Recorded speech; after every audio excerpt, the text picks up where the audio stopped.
이때까지 캐서린은 비록 여성에 의한 설교와 교육에 대해 확고한 옹호자였지만 그녀 스스로가 하는 것을 거부했었습니다. 윌리엄이 그녀를 격려했지만 그녀는 뒤에 조용히 머무르며 부끄러움으로 눈에 띄지 않는 것에 만족했습니다. 그런 뒤인 1860년 5월 27일 일요일에 대형 5개 집회가 험악한 날씨로 인해 채플로 옮겨졌고 대략 1000여 명의 사람들이 윌리엄의 설교를 듣기 위해 채플에 모였습니다. 캐서린이 어린 브라멜과 함께 청중 가운데 앉아 있었는데 성령님이 그녀의 마음에 말씀하셨습니다. 지금 내가 가서 증언한다면 너 자신의 영혼뿐 아니라 모인 모든 사람에게도 내가 축복하리라. 예, 주님, 그녀는 대답했습니다. 나는 주님이 그러하실 줄 믿습니다. 그러나 저는 못합니다. 다른 생각이 또 밀려들어왔으나 그녀는 즉시 그 불길한 예감을 떠올렸습니다.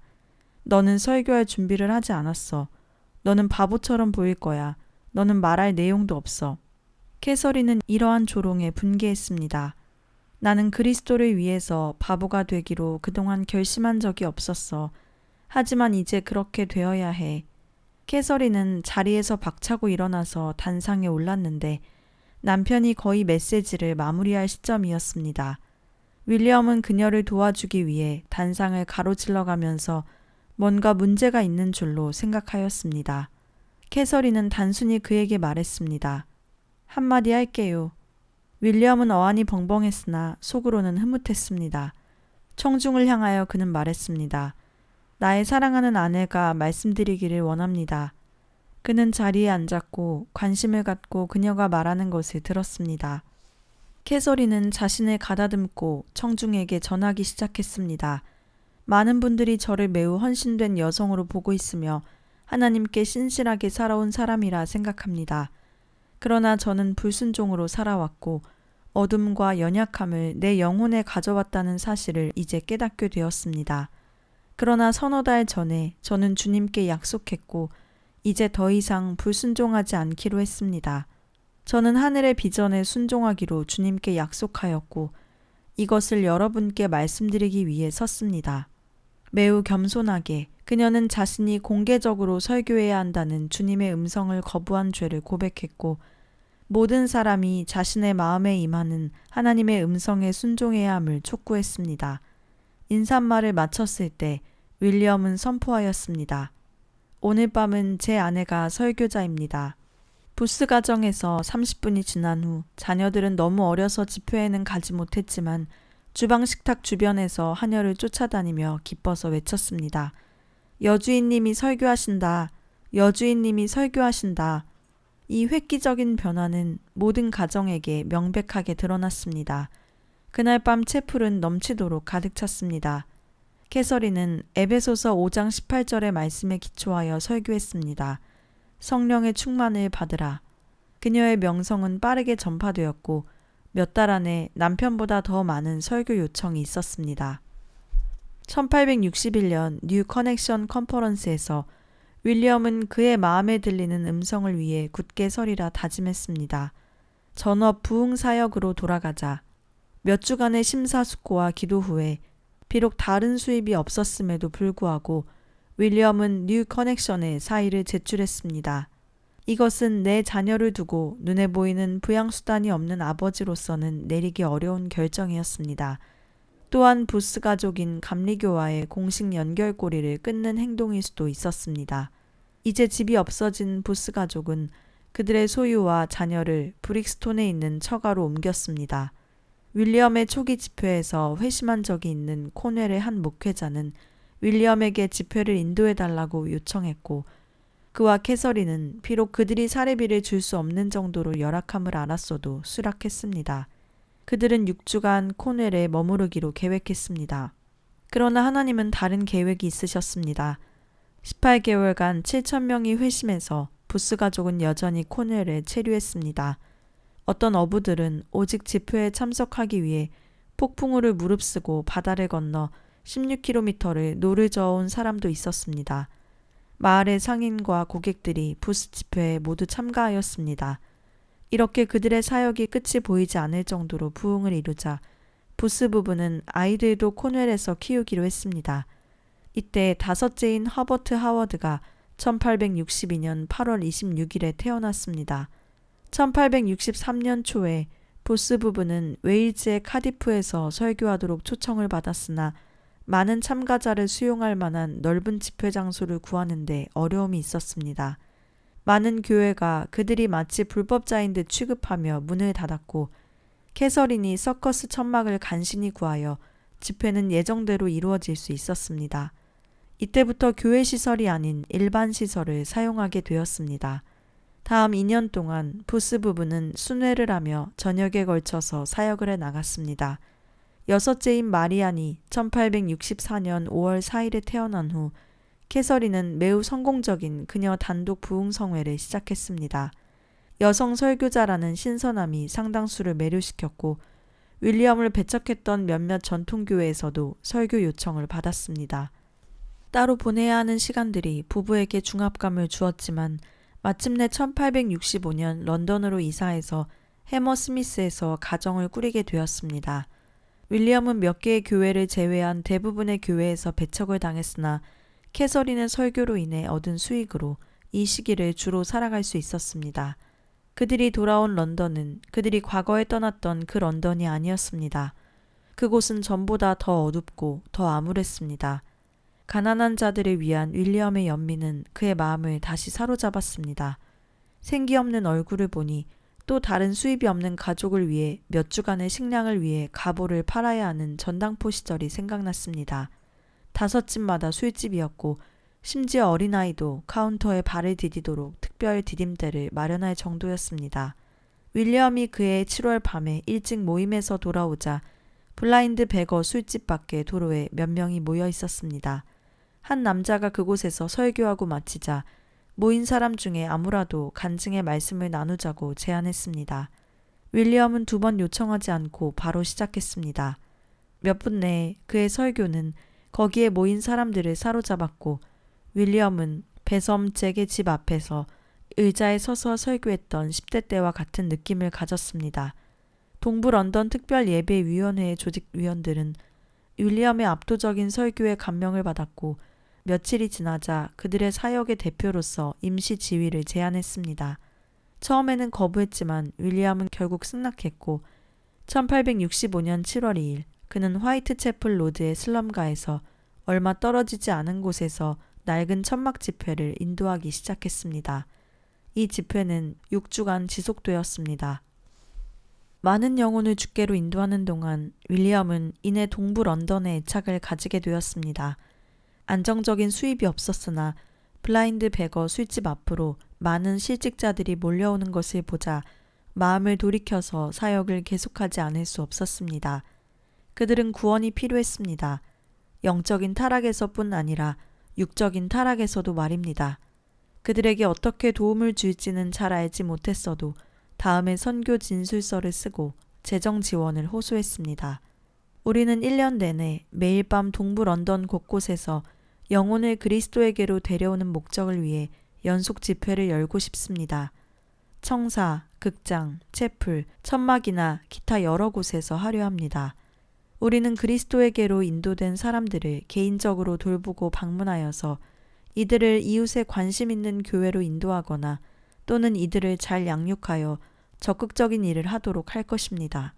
이 사역을 지속하기 위해서 우리는 크리스천 부흥협회를 설립하기를 제안합니다. 그 다음 주 부유한 한 제조회사 사장이 윌리엄에게 처음으로 100파운드의 수표를 보냈고 더 많은 기부금이 들어오게 되었습니다. 하나님은 항상 그러하듯이 신실하셨습니다. 이것이 바로 초기의 동부 런던 크리스천 선교회라고 불렸던 구세군의 시초가 되었습니다. 그 후 몇 년 동안 부스 부부의 사역은 급격하게 변했습니다.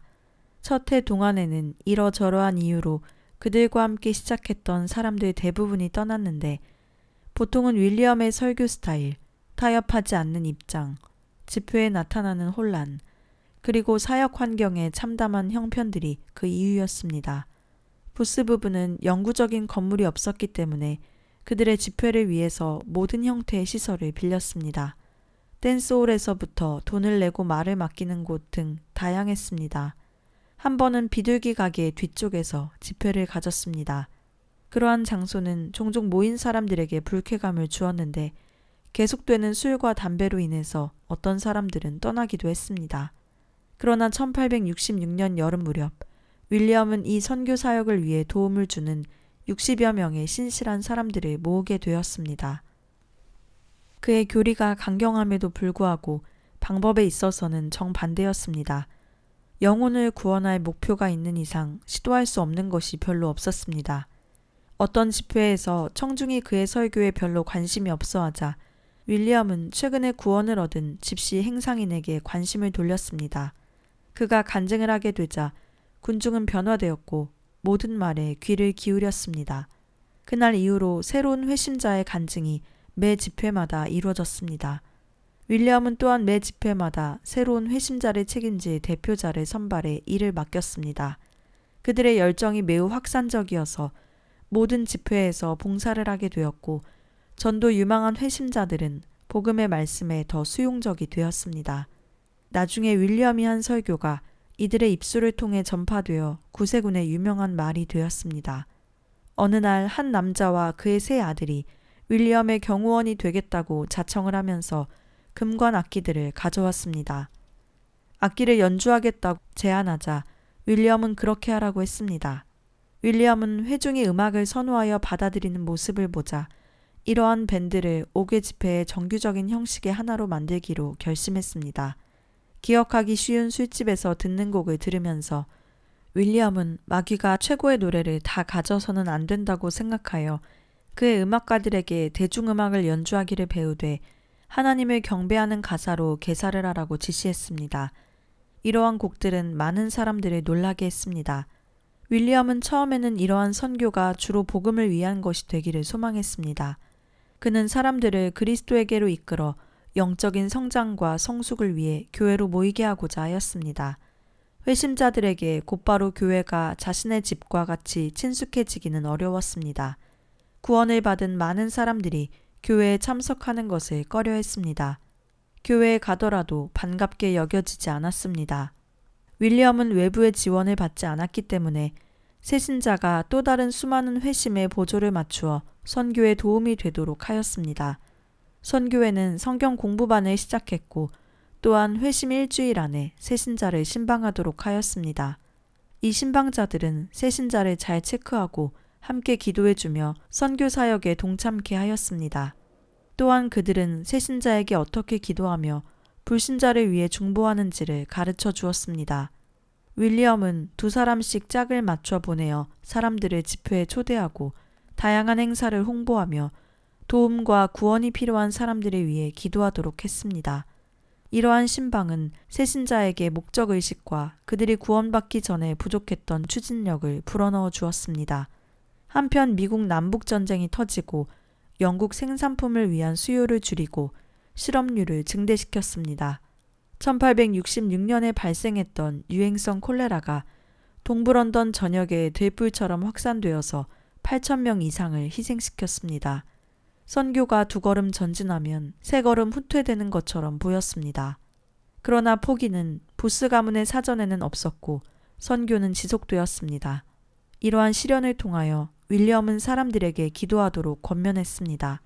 당신의 부족함을 단순히 고백하거나 당신의 바람을 표현하거나 당신에게 모든 것을 공급하시는 하나님의 능력과 뜻을 상기시키는 것에 안주하지 마십시오.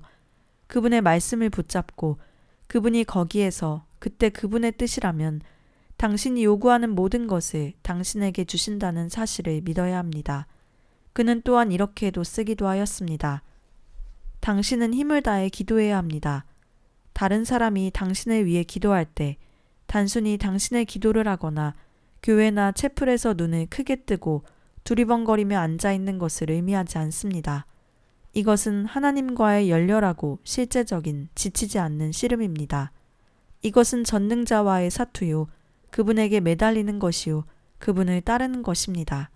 마치 과부가 불의한 재판관에게 응답과 목적이 달성될 때까지 고통스러운 간구와 주장과 간청으로 밤낮 매달리는 것과 같습니다. 이러한 종류의 기도는 마귀와 세상과 당신의 나태하고 불신적인 속성에 반기를 들게 하는 것입니다. 마귀는 어떻게 당신의 기도를 통해서 하나님의 계획과 목적과 태도를 바꾸는 것을 기대할 수 있는지 물을 것입니다. 그들은 불가능을 이야기하며 실패를 예상합니다. 그러나 진짜 성공하기를 원한다면 하나님이 말씀하신 것 외에는 이러한 것들에 대해서 눈과 귀를 닫고 오직 그분의 말씀을 붙들어야 합니다. 잠자는 모양으로 이것을 할 수 없습니다. 축복된 약속을 얻는 것을 제외하고는 시간을 상관하지 않고 야곱이 씨름한 것처럼 기도하지 않는다면 이기는 이스라엘이 될 수 없습니다. 그것이 힘을 다한 기도입니다. 8시간의 기도 모임은 흔한 일이었습니다. 기도는 그들이 하는 모든 것에 초석이었습니다. 이러한 시간 동안 부스 부부의 7째와 8째가 태어났습니다. 이반젤린 코리가 1865년 크리스마스에 태어났고 루시 밀워드가 1867년 4월 28일에 태어났습니다. 부스 가족은 사역을 마치기까지 돕는 자가 결코 부족하지 않았습니다. 윌리엄과 캐서린은 배고픔이 복음 전파를 들리지 않게 하고 실업률이 높아가면서 많은 사람들이 영적인 도움과 함께 육적인 도움을 필요로 한다는 사실을 깨닫는 데에는 그리 오랜 시간이 걸리지 않았습니다. 그렇게 해서 구세군 수프 주방이 탄생했습니다. 배고픈 사람을 먹이는 것은 전보다 더 많은 재정이 지출되는 일이었습니다.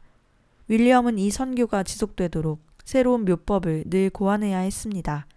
이 사역이 시작된 이래로 윌리엄과 캐서린은 선교회의 재정에서 자신의 급여를 지출하지 않았습니다. 그들은 개별적으로 개인 후원을 얻었습니다. 선교회를 위해 받은 모든 돈은 한 푼이라도 선교를 위해 사용하였습니다. 어느 때인가 윌리엄은 아들 브라멜이 10대일 즈음에 100만을 위한 음식 가게를 브라멜은 새벽 3시에 성실하게 일어나서 코벤트 가든 시장으로 6.4km를 터벅터벅 내려가 거기서 버려진 야채를 얻고 수프를 위한 뼈를 구입했습니다. 이 프로그램은 6펜스짜리 은화의 가격에 빵과 수프를 제공하는 것이었습니다. 그러나 부정한 관리인들, 엄청난 수의 배고픈 사람들, 그리고 지도력이 미숙한 브라멜 등의 요인으로 인해 가게는 파산이 되었습니다. 가게들은 결국 문을 닫았고 수프 주방은 팔려나갔습니다. 윌리엄은 이러한 사회적인 구호를 영혼을 구원시키는 것보다 결코 더 중요하다고 생각하지 않았습니다. 그에게 수프 주방과 다른 구호 활동은 복음을 따라 사는 삶의 일부였습니다. 그는 이렇게 후에 요약합니다. 주님은 나에게 나는 줄인 자를 먹이며 헐벗은 자를 입히고 병든 자를 돌보며 감옥에 있는 자를 방문하였다고 말씀하셨습니다. 하지만 오랫동안 나는 이 일이 어떻게 조직적이거나 광범위한 방법으로 이루어질 수 있는지 알지 못했습니다. 그러나 점차 하나님을 믿지 않는 군중들이 구원의 메시지를 듣게 하려는 우리의 결심의 결과로 길이 크게 열렸습니다. 그러므로 구세군의 초창기에는 다른 방법으로는 전도할 수 없는 사람들에게 다가가기 위해 우리는 배고픈 불쌍한 사람들에게 한 끼를 주고 하나님과 영원을 전하였습니다. 그렇게 우리는 우리의 사회적인 방법을 점진적으로 전개해 왔습니다. 윌리엄은 무료로 나눠주는 것이 쉽게 수혜자의 자긍심을 갉아먹는다는 사실을 깨닫게 되었습니다. 선교회의 사회적 구호 노력이 증가하면서 수혜자들이 숙식을 해결하기 위해 번 돈의 작은 비용을 지불하게 하거나 일을 하게 하는 것이 최선임을 알게 되었습니다. 1870년경 선교회의 영향력은 동부 런던의 한계를 넘었습니다. 다른 선교가 이미 남부 런던의 크로이던과 스코틀랜드의 에딘버러에서 시작되었습니다. 동부 런던 크리스천 선교회가 이제 8,000명의 회원을 갖게 되었고 화이트채플 로드에 큰 건물을 구입하였고 거기에서 수프 주방, 몇 개의 교실, 큰 만남홀, 그리고 서점을 열었습니다. 윌리엄이 다음 2년 동안 심하게 아팠기 때문에 캐서린이 선교를 운영하기 위해 나서게 되었습니다. 어려운 시기였습니다. 캐서린은 가정과 선교 운영으로 수많은 일에 시달렸습니다. 극단적인 형편에서도 그녀는 남편의 의지나 명령에 기대지 않았습니다. 건강을 회복하고 1872년에 복귀했을 때 윌리엄은 다시 지휘권을 인수받았고 조직은 탄탄하게 성장했습니다. 1873년 윌리엄과 캐서린은 9채를 입양했는데 그것은 죽어가는 한 여인이 어린 브라멜에게 자신의 아이를 보살펴달라고 요청했기 때문입니다. 책임이 얼마나 막중한지를 완전히 깨닫지도 못한 채 브라멜은 동의하였습니다. 여인이 죽었을 때 그녀는 부모님에게 도움을 요청했습니다. 부부는 아이를 입양하기로 하였고 자신들의 딸 엠마가 보살피도록 하였습니다. 이렇게 하여 해리가 가족으로 들어왔습니다. 그는 나중에 자라서 인도에서 구세군의 첫 의료사역자가 되어 30년을 섬겼습니다.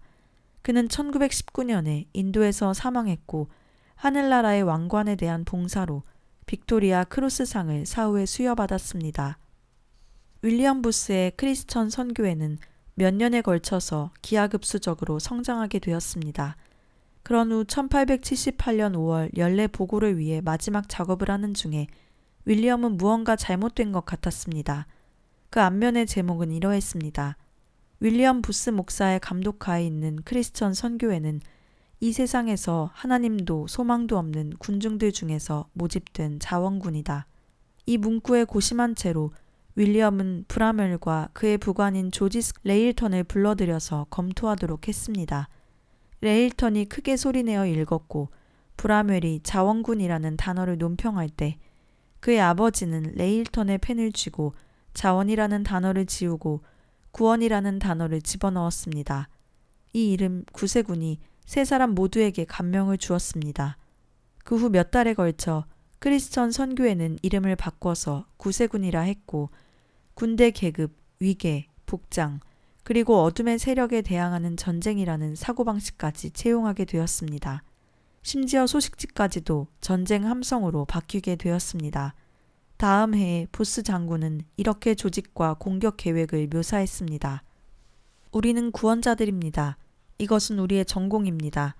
사람들을 구원시켜서 구원을 유지하게 하고 그런 후에 다른 사람을 또 구원하게 합니다. 당신의 비전을 명확히 하십시오. 멈추어 서서 새롭게 가다듬고 당신의 소명을 더 완전히 파악하고 이해하십시오. 멸망하는 사람을 구조하십시오. 그들은 당신 주위에 어디에나 있습니다. 그들은 가득 넘칩니다. 숙련되게 하십시오. 자신을 향상시키십시오. 직무를 연구하십시오. 자기 희생을 하십시오. 구주를 기억하십시오. 당신이 그분을 위해, 그분이 죽으셨던 불쌍한 영혼들을 위해 무엇을 이루셨습니까? 여러분은 다시 찾아야 합니다. 계속 매진하십시오. 구원의 쟁기를 잡고 뒤를 돌아보지 마십시오. 군대를 위해 지원하는 방법은 이제 명료했습니다. 당신의 의지를 다지고 박스를 싸고 여인에게 키스하고 일주일 안에 준비하라. 모든 신병에게 던지는 장군의 첫 명령이었습니다. 1878년의 후반 6개월 동안에 선교회 지부의 수는 50개에서 81개가 되었고 복음 전도자의 수는 88명에서 127명이 되었습니다. 1884년경 구세군은 900명이 넘었고 대략 260명은 외국에서 이루어졌습니다. 심지어 미국, 캐나다, 그리고 오스트레일리아까지 있었습니다. 1885년의 20주년에는 영국에서만 802명의 회원이 있었고 10개국에서 520명이 되었습니다. 군이 점점 커지고 유명해지자 반대도 그에 상응하여 일어나기 시작했습니다. 술집과 매춘업 소유자들은 돈벌이가 없어졌기 때문에 깡패를 고용하여 옥외 집회를 공격하고 연주자와 스피커를 몽둥이로 때렸습니다. 올드엠의 폭도들은 대답하여서 자신들을 해골군이라 조롱하는 투로 불렀습니다. 그들의 깃발은 해골과 십자 모양의 뼈를 가졌습니다. 다른 그룹은 세필드의 칼날이라 명명하고 1000명 이상의 회원들을 공격했습니다. 한때는 장군이 함께하는 군대의 퍼레이드를 공격하고자 하는 사람들이 있었습니다. 그들은 몽둥이, 돌, 그리고 썩은 음식으로 공격했으나 구세군은 반격을 거부했습니다. 장군은 군대가 마차 옆에 주둔하라고 했고 그들은 잘 따랐습니다. 한 중인은 눈 사이와 뒷머리를 가격당해서 집회로 오는 내내 말 위에서 붙들고 있어야만 했습니다. 도착하게 되자 그는 말에서 미끄러지듯 내려서 말했습니다. 그들도 구원받기를 소망합니다. 이 말 후 그는 혼수 상태에 빠졌습니다. 집회에 먼저 소집되어 있었던 회원들은 신입 회원의 부서진 악기, 피가 나고 두들겨 맞은 외모에 놀라지 않을 수 없었습니다. 부스 장군은 말하였습니다. 이제 사진을 찍을 시간이다. 이것은 결국 전쟁이므로 구세군 회원들은 메달과 같이 자상 및 타박상을 입었습니다. 지역의 관리자들은 군대에 대항하여 공공기도와 같은 것을 이유로 기소했고 구세군은 부당한 벌금에 항의하였습니다. 그들은 지부를 거부하고 체포되었을 때 기쁘게 감옥에 갔습니다. 그들은 반대를 그들이 지금 하는 일의 사도적인 사역의 표적으로 여겼고 더욱더 핍박이 거세질수록 복음 전파하기를 굳게 결심하였습니다. 용감한 이야기가 풍성했는데 그중 한 가지 예를 들면 군에서 온 아가씨입니다. 그녀는 구세군 아가씨이며 힘든 일을 맡고 있었습니다. 아침 7시부터 밤 6시까지 털로 직무를 짜는 일이었는데 단조롭고 급여가 적었습니다. 또한 계속된 동료 노동자의 무심한 조롱을 견뎌야 했습니다. 가을 어느 날 아침에 인근 정원에서 모닥불이 스파크를 일으키며 열려진 창문으로 들어왔고 흐트러진 털 더미에 불이 붙었습니다. 순간적으로 모든 것이 불에 탔습니다. 소녀 노동자들은 안전한 곳으로 뛰었습니다. 거기 모든 사람이 내려왔습니까? 현장 소장이 물었습니다. 키를 들어 올린 한 직공이 소리치며 대답했습니다. 몇 분 전에 장난으로 리지 서머스를 창고에 가두었는데 어떻게 하죠? 창고는 지금 불타는 건물을 통해서만 접근할 수 있는 방이었으므로 당장 길을 내어 가기에는 불가능했습니다. 공장의 직공들과 인부들은 놀라고 무기력하게 서 있을 수밖에 없었습니다. 이때 두 인물이 직조실에서 뿜어져 나오는 연기 사이로 비틀거리며 나왔습니다. 한 명은 리지 서머스였고 다른 한 명은 분간하기 어려웠습니다. 그 구세군 아가씨였습니다. 그녀는 뒤에 남아 화상과 물집과 거의 질식 상태 속에서 동료를 구출하기 위해 문을 쳐서 넘어뜨렸던 것입니다. 그것도 자신에게 평소에 쌍스런 욕을 하는 동료를 위해서 말입니다. 구세군의 집회는 항상 성령의 나타남이 있었고 초기 부흥사들에 의해 증언된 것과 유사하였지만 전혀 전통적인 것은 아니었습니다. 집회 중 노래가 끝나면 증언이라는 시간이 있었는데 주님이 자신을 위해 하신 일의 경험을 설명하는 다양한 구세군 장교들의 간증이었습니다. 이런 식으로 반 시간이 지났습니다. 감탄사가 절로 나오면서 시간은 조용하게 흘렀습니다. 다음에 또 어떻게 진행될지를 추측하기도 불가능했습니다. 장군은 증언이 마쳐질 때 그의 청중에게 조용히 앉아서 찬송을 부르도록 했습니다. 그는 이렇게 말했습니다. 가장 은혜로운 주님, 저는 주님이 매 순간 필요합니다. 주님과 같은 부드러운 음성이 평안을 주십니다. 저는 주님이 필요합니다. 매 순간 저는 주님이 필요합니다. 오, 저를 축복해 주십시오. 주님, 저는 주님께로 갑니다. 이 멘트는 모든 청중에 의해 반복되고 합창이 부드럽게 흘렀습니다. 그리고 끝나자마자 다른 활기찬 찬송이 새로 시작되었습니다. 이러한 합창을 10곡 이상 불렀습니다. 날카로운 소리, 단상 주변의 북적임, 회중에 일제 기립이 있었습니다.